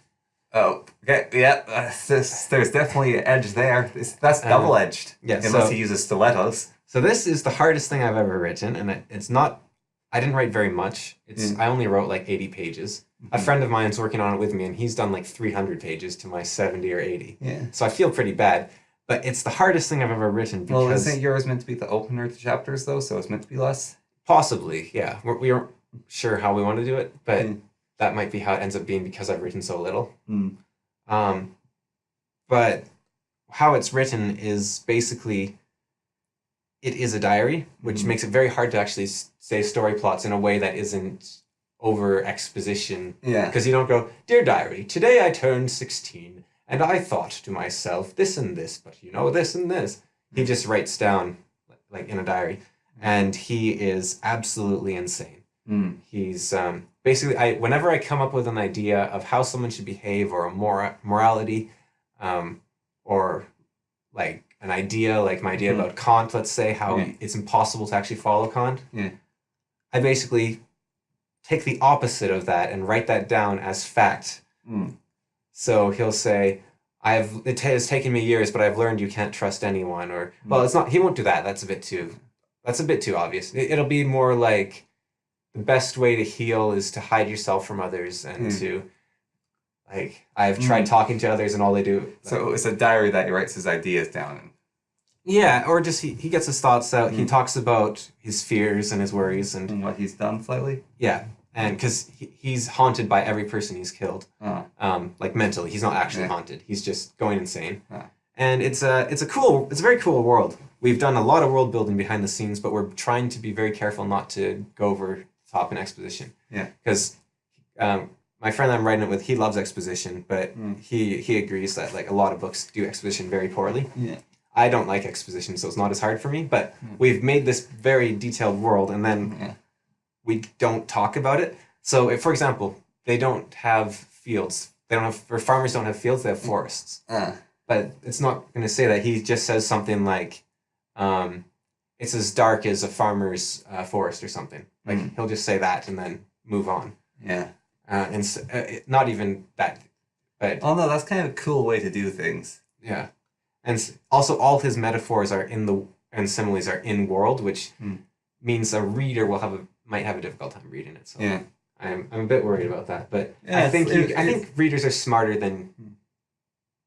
I think people are actually fairly smart. Yeah, like the Malazan Book of the Fallen, people are able to read it, so I think they can handle this a little. Yeah, no, it's like the Dark Soul of books. Yeah, I don't. Well, the Malazan Book of the Fallen. Yeah, Malazan Book of the Fallen has too much exposition. I don't think it does, though. Cameron, the Forge of Darkness is pure exposition. It's not, though. It's a story. And there's, like, no exposition, actually, in Malazan Book of the Fallen. Because it's all lies. It's all, like, hidden within the book. Yeah, speaking of all lies, so the book I've actually finished and published, and I'm looking for an agent for. So that Published? You've published a book? No. You're going to tell me you just need an agent? I said I'm looking for an agent. And you finished I've polished. I said polished. You said published. I said polished. Okay. Right, so yeah, that was the Valentine book. So basically, it's about an assassin trying to hunt down the emperor who killed his wife. Very classic assassin's literature, except he practices his assassination techniques on innocent people and stuff. And he's insane. Yeah. And he has a lot of good people in his life that he has like one or two. One of them was his wife. Got rid of her. And actually no, he doesn't have many good people. He says there's 3 people that were kind to him in his life, and yeah, so it's and then Cody's side is about a boy who was also messed up by the emperor, and he's trying to just go through life, and he becomes like a secret agent for the empire essentially, and becomes a great war leader, and so that's that story, and the chronology is all weird and stuff, but that's part of the plot. That's actually very important, the specific order of chronology. So yeah, well, I won't go into it more there without Cody's permission. The other person, writing it.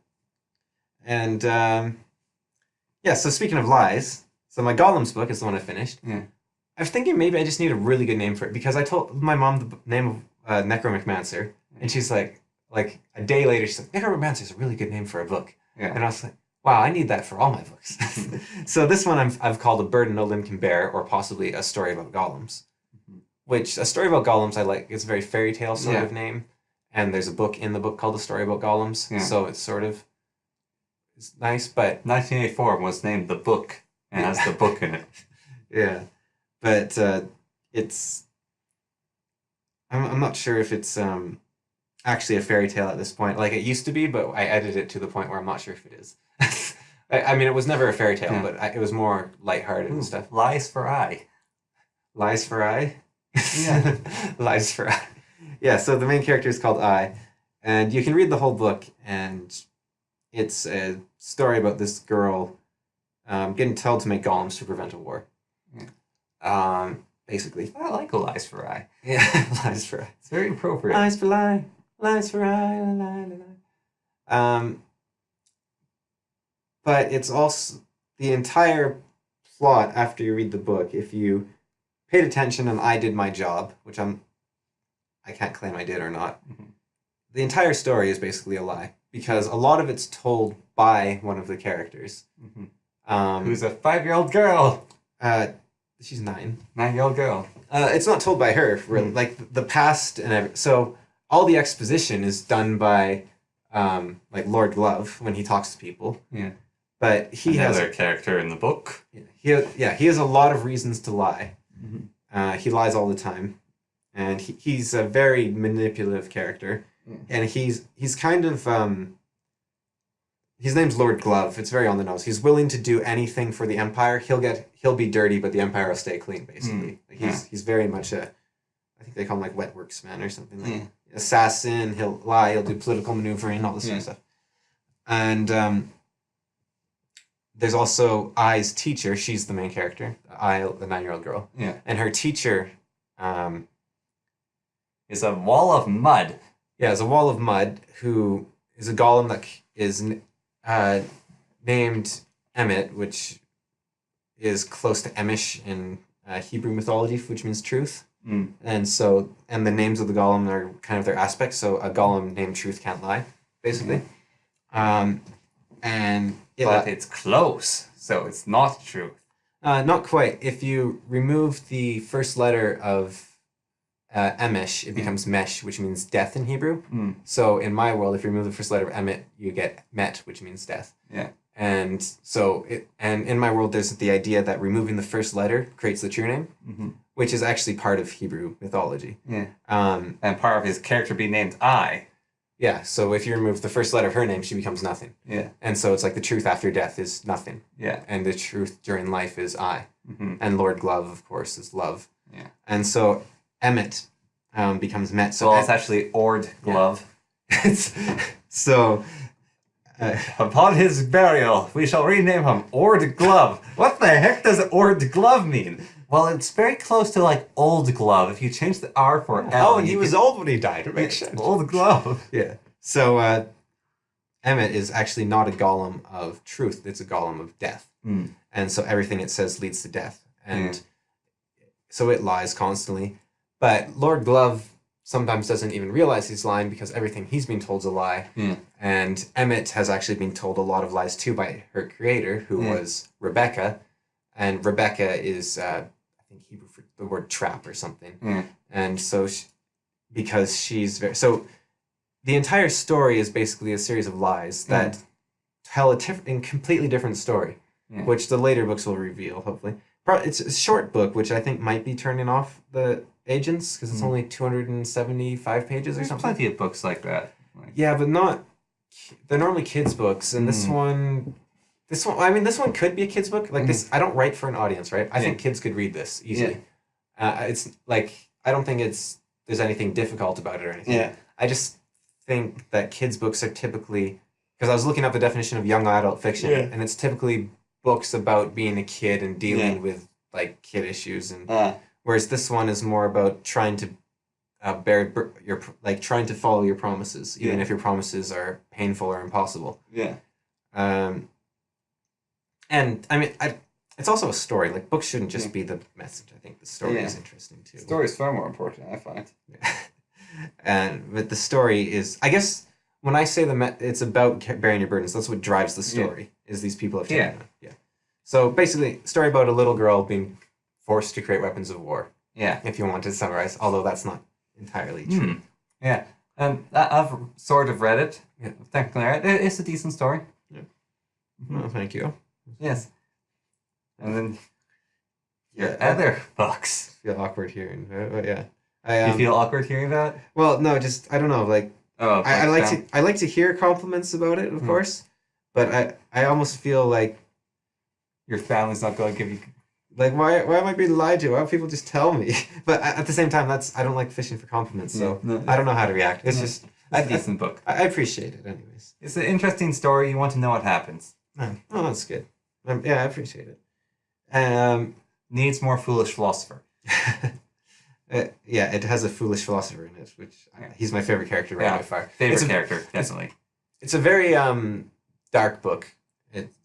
Second darkest. If the Valentine book didn't exist, it'd be the darkest. But Valentine. Not Sack Dr. Hornpie? Sack Dr. Hornpie is so dark. It's fine. It's like 40k, Warhammer 40k or something where you don't care anymore. Okay. I find. Oh my god, a real edgelord over here. Yeah. Okay, so then there's the Necroseer story, which is about necromancers, basically. And these mercenaries investigating a murder, and most of them the goal. Apologies for your ears getting cut by this Edlord's books.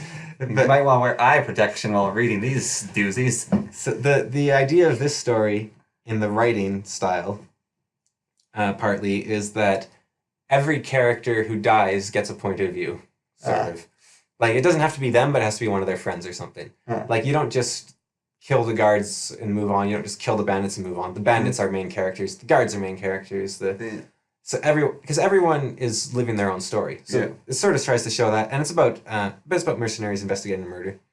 And there's magic, and all my stories have defined magic systems, I think, except for the Sack Doctor one, which they're not. I don't think they're ones I'm necessarily going to reveal to anyone, because I find Sanderson's worlds a bit too scientific almost. There's not enough mystery.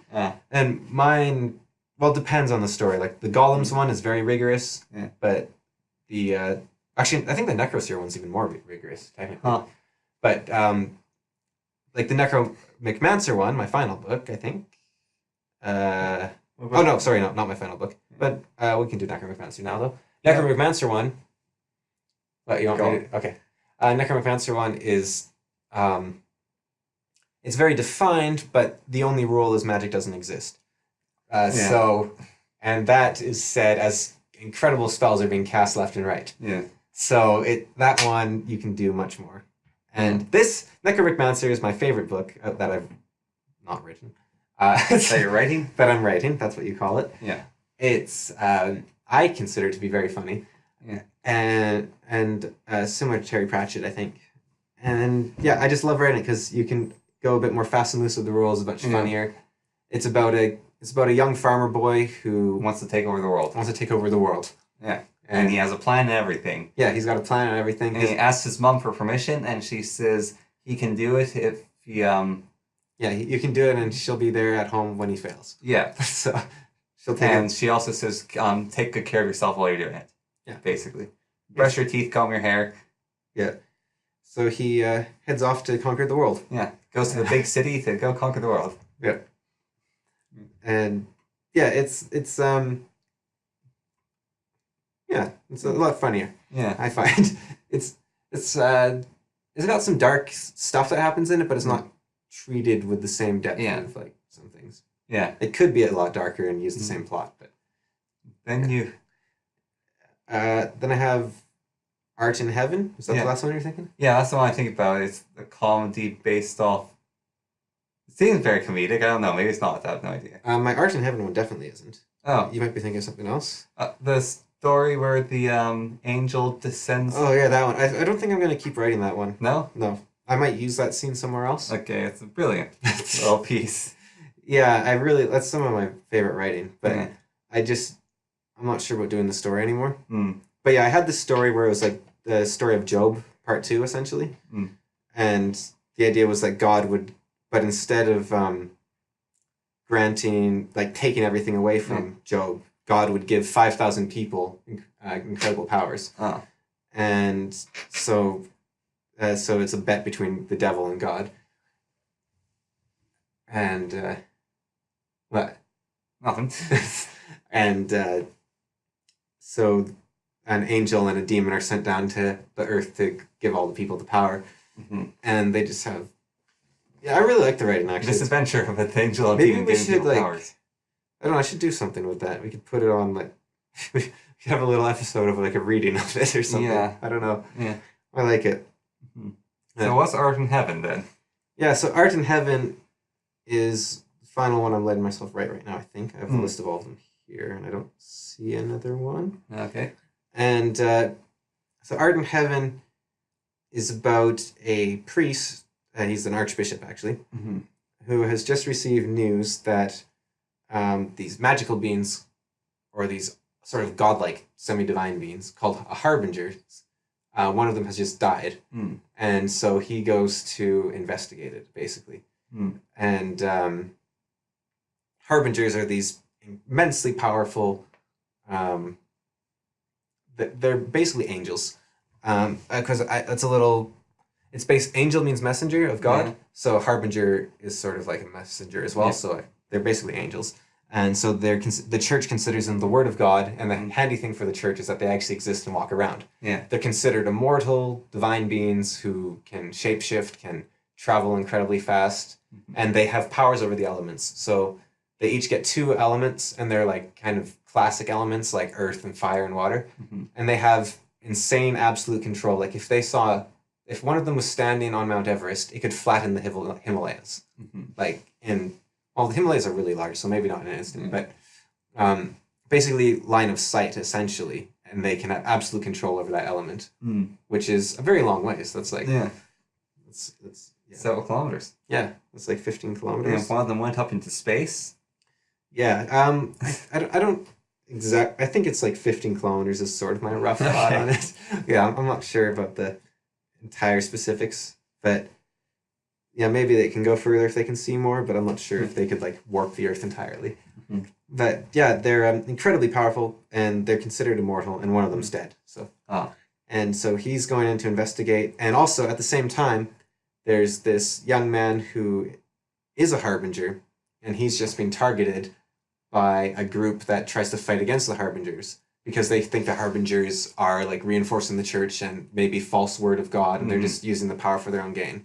And so they're like this resistance fighters group, and they're hunting down this young man named Tomlin. Yeah. And so Tomlin joins the archbishop for the archbishop's protection to help him with this mystery. And the archbishop's trying to protect him because one of the harbingers told him to protect him, basically. Okay. You are listening to The Fool and the Philosopher. Yeah, those are my books. Yeah. Well, Kind of funny how you say you want to write a classic, like I was hearing you say you want to write classic fantasy, like, or urban one though. yeah, I wrote this thing down and I want to do it, but I find it very, very hard. yeah, Which is, I don't know, we can end on this or something. Yeah. Yeah, for a while. But I want to write an epic fantasy. Yeah. But I don't want to be Lord of the Rings.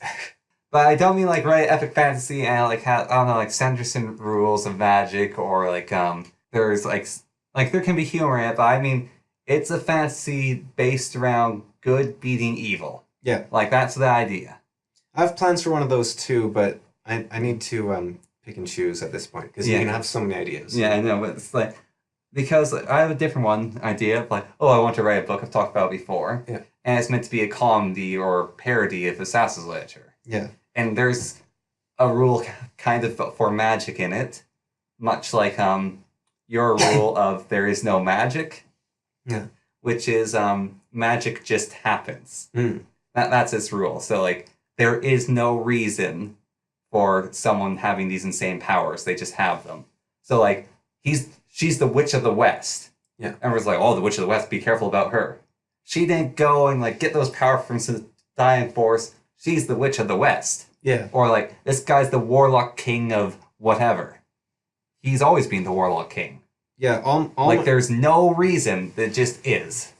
all my stories that, which would be 3 of them, 2 of them, the Necromancer, the Necroseer, and maybe that's it. Golems? Oh, and the Golems, yeah. Yeah. They all take place in the same world and different continents, so they don't really overlap. Yeah. But there's a rule in that world, or something like, well, not a rule exactly, but there's a similar thing called demons, and demons can essentially do anything. Yeah. There's a guy in Necroseer, his name's the Captain, Mhm. and he's called the Captain because the demon ate his name. So nobody knows his name, including him, because the demon ate it, so it's gone. So Yeah. the demons can basically do anything. Yeah. And so they're my rule-breaking device, which You have to be careful with. very careful not to make them a Deus Ex Machina or something. But they're not really interested in the affairs of others, so they kind of basically grant people like wishes in return for stuff. Yeah. So they're kind of like Genie and Arabian Nights, maybe. Yeah, but so it's just like the one book is sort of like magic happens because it happens. Whereas the other thing, like I want to write epic fantasy, like I want to make a big old story about like this evil force comes along and it's really powerful and the good beats it. I don't know, sort of like just the epic fantasy, like light beats dark, Yeah. and it's a battle for the world. Yeah. Like I kind of like that idea, and so I want another story like that. I don't know if I find the world is a bit done like a fight for the whole world. I think sometimes you got to step it back a bit. Well, a lot of people do write the fight for the whole world, yeah. and the ones I don't like She's are not just fighting for herself. She's fighting for the whole world. the ones I don't like is when they're fighting for the whole world, and it's maybe like 20 people fighting the 20 villains. Yeah. And they're the 20 people fighting the 20 villains or whatnot, or the one villain. Yeah. Like, oh, these are the only people that can fight it. No, Joe the farmer can pick up his pitchfork and go charge the bad guy and help fight the evil. Yeah. Like, the Malazan does it better, and I think Wheel of Time probably does it slightly okay. Like, there's an actual war going on. Yeah. Like, it's not some battle in the shadows, or it's a very small force of people against a very small force. Like, I want a big old, like, it's a whopping, like, the evil is coming, but good's fighting it. Yeah. No, there's always And I just find that really compelling. I want the whole blown thing because a lot of time people focus on the Fellowship in a story. Like, a lot of stories are about the Fellowship. However, there is also the War for the Ring going on during the Lord of the Rings. Yeah. And I want something with that, like the grand scale. like military fiction almost, but high fantasy as well. Yeah, military high fantasy, but there's also the adventure going on, maybe. Yeah. Like, I don't know how to do it. Maybe there wouldn't be adventure. My one idea of how to do it was sort of a joke, which is, it's about, it was about the villain, actually, but I decided against, like, this story I had in my head for a long time, which is basically, there's these people in these VR simulators, Yeah. and this one guy is, like, going to lose his job, and his job is to be a villain. Yeah. And so he gets a certain amount of points, and the good player gets a certain amount of points, and then they like construct their world, go into deep VR, and fight each other. Yeah. And they sort of control aspects and ideas of it.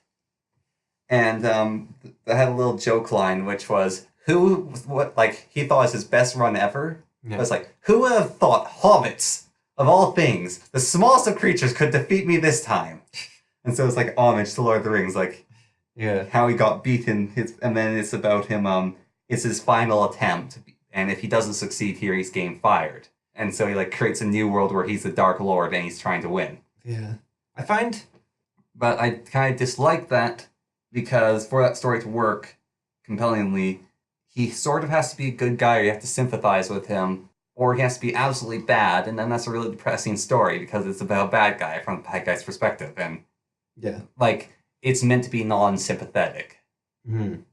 Like originally, the other one talked about with a world where just magic happens. Like a sort of character that was going to be the main character and no longer is he's now the villain. But like when he's meant to be the main character, it's like I don't know how to write this. But now that he's the villain, it's like he's this unstoppable force everyone's terrified of, and so it's very hard to like write a story about unstoppable force everyone's terrified of from the unstoppable force's perspective. Yeah. But if you write from like someone trying to stop it, it's much better. Yeah, because then it's much more of a. Like I could even can they win?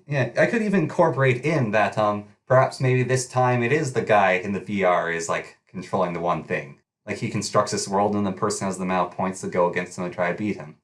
I don't know. Maybe I don't want it to be that, but I just like the idea of this guy is like a VR and he's like an evil overlord who gets points. On your note of like how do you have the heroes and the battles and all that, I think the Wheel of Time actually does a pretty good job of that. They also have 2,000 characters. Yeah. So that might be how you do it. Is you just have a lot of characters. I like the Lord of the Rings way of doing it. In Lord of the Rings, the battle happens off screen, but they have it. Which, yeah. And like there's the heroes event influenced on the battles too. Yeah. Like Helm's Deep and Minas Tirith. But in the end, the Lord of the Rings isn't about the battles because No. the free peoples of Middle Earth will lose. Yeah. It's about the hobbits. Yeah, but I just mean it's a big old grand fantasy. Yeah. Oh. Yeah, no, I like the... And it's a grand fantasy for the sake of being grand fantasy. Like, I'm exploring the idea of people lying to each other and how it affects the world and everything gets corrupted. Or I'm exploring oppression and how evil oppresses good, or something. No, this is good versus evil. I think there's always a meaning to stories, even if you don't put it in. Like Tolkien famously hated allegories and stuff, but of course, there's so much meaning you can take from his books all the same. Yeah. And even if it is just good versus evil, because you must fight against evil. Like it's pretty basic. But no, I'm just saying I like not trying to add extra subtext to it. Well, I don't think you should try to add any. I think like in the first draft, anyways. In the following drafts, if you see it, then go for it. Yeah. But I think in the first draft, you should write a story, not a piece of propaganda. Yeah. Or like we said in our second one, you write Ayn Rand. Yeah. You're also writing 1984 or Animal Farm. Yeah. Like before, I was like, oh, but that's bad for Ayn Rand, but I didn't want to like be rude to Ayn Rand, but she was writing just essentially propaganda. Yeah. Or like, this is my idea. I'm getting it across. This is my perspective. Which is fine. It's fine to totally get your idea across in a fiction, but it's not a story. Then it's a propaganda documentary or a documentary or something. Yeah. Or allegory. Yeah. Well, Animal Farm is a fable. Yeah. Like he fully admits to that in the beginning. It's a fable. Yeah. And in 1984, he writes about in his preface, "This is a projection of what could be, but I hope that won't." Yeah. Or Lord of the Flies. Like they're not stories. They're Lord of the Flies was a psychological experiment someone performed. Like what would happen if society broke down? Yeah, but they're not even exploring ideas. They're just saying their opinion. Yeah. Basically, like Malazan Book of the Fallen, on the other hand, tons of deep ideas, but he didn't have any presuppositions when he wrote it. He was exploring ideas and seeing where they took him. Yeah. Exploring, but that was like half 20 minutes on books, which we aren't allowed to talk about. So the Connor shutting us down. The book police are shutting us down. Yeah, I'm shutting us down because we talked about books, and now it was a little too quantum for this podcast. Yeah, so the podcast has to end now because of books. Yeah. So goodbye, and that's that. Yeah. Bye. Bye.